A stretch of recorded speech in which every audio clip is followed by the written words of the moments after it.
In this video, we will illustrate how to use Excel to compute percentiles.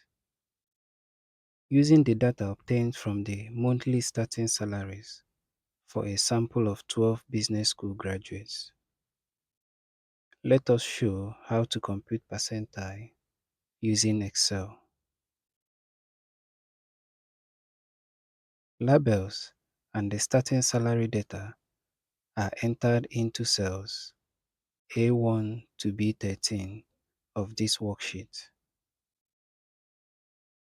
Sort the data in ascending order by selecting the cell containing the data.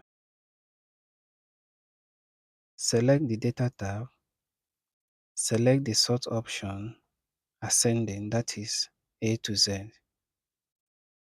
Choose Expand the selection. Select Sort. To identify the output, let us enter into cell D1 the label Cure1, which also is the 25th percentile, and also enter into cell D2 the label Q2, which also is the median.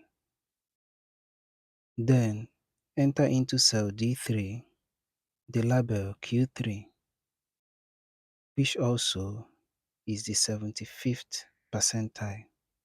To compute the 25th percentile, enter into cell E1 the formulas equals average bracket B4 to B5 bracket close.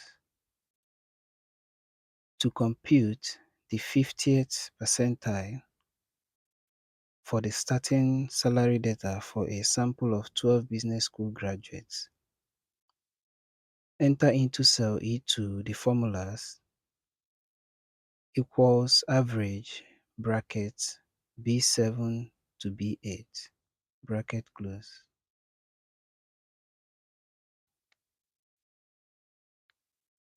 To compute the 75th percentile for the starting salary data for a sample of 12 business school graduates, enter into cell E3 the formulas equals average bracket B10 to B11 bracket close. Therefore, Cure1, which is the 25th percentile, is the average of the third and fourth value, which gives $2,865. Also, Cure2, which is the 50th percentile or median, is the average of the sixth and seventh values, which gives $2,905. And the 75th percentile, Cure3, is the average of the ninth and 10th value, which gives $3,000. With this, we have been able to illustrate how to use Excel to compute percentiles. See you in the next video. Thank you.